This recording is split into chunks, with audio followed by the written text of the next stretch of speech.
Et c'est déjà le dernier jour pour cette 21e édition du Festival du film fantastique de Gérard May. On part retrouver en direct Mathieu Morel. Mathieu, c'est la cérémonie de clôture. Est-ce qu'on connaît déjà une partie du palmarès ? Non, pas encore, Régis. Bonsoir, parce que cette cérémonie vient tout juste de commencer. Il faudra encore attendre un petit peu pour savoir qui repart avec, je ne sais pas, le prix du public, le prix de la presse, le prix du jury et bien sûr le grand prix de cette 21e édition du Festival international du film fantastique de Gérard May.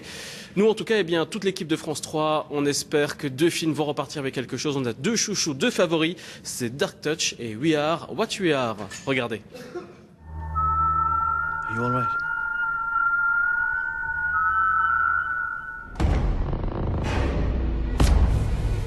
You talk to the children about what they said at school.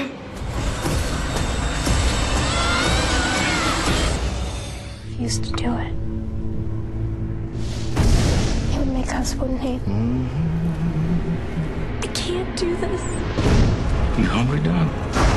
We have plenty.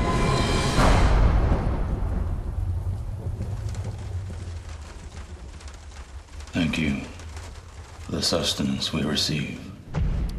Et puis Régis, un autre film pourrait créer la surprise. C'est le 8e des derniers films en compétition qui nous a été montré ce matin. C'est The Sacrament de l'américain Ti West. Ça a vraiment beaucoup plu ici. On en parle beaucoup depuis aujourd'hui. On n'a pas encore beaucoup d'images à vous montrer. Juste quelques photos de ce film américain sur cette histoire de disparition sous fond de communauté religieuse. Les échos sont très favorables et donc peut-être également un prix pour The Sacrament de Ti West. Ok Mathieu, que peut-on retenir de cette 21e édition ? Beaucoup de choses, Régis. Et regardez, c'est une surprise. C'est pour vous.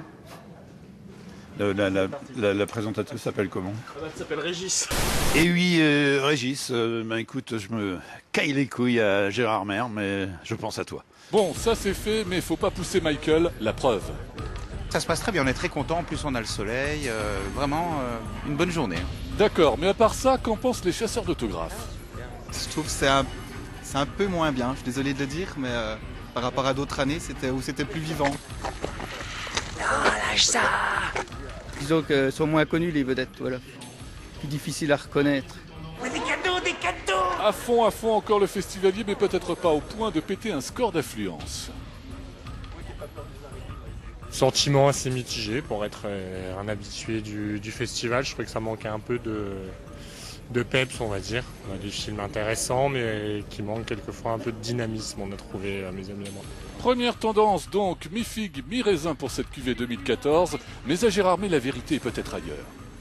Nous, on est venus profiter du ciel bleu et de la neige. Le festival c'est pas trop notre style de film, mais bon, voilà. Voilà, finalement, les vraies vedettes n'étaient pas forcément les plus visibles, tout ça bien sûr dans un esprit bon enfant.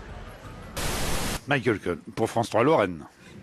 Voilà Régis, on se retrouve en fin de journal. Peut-être qu'on en saura un peu plus sur le palmarès de cette 21e édition du Festival de Gérard May. Tiens, il est encore là, lui.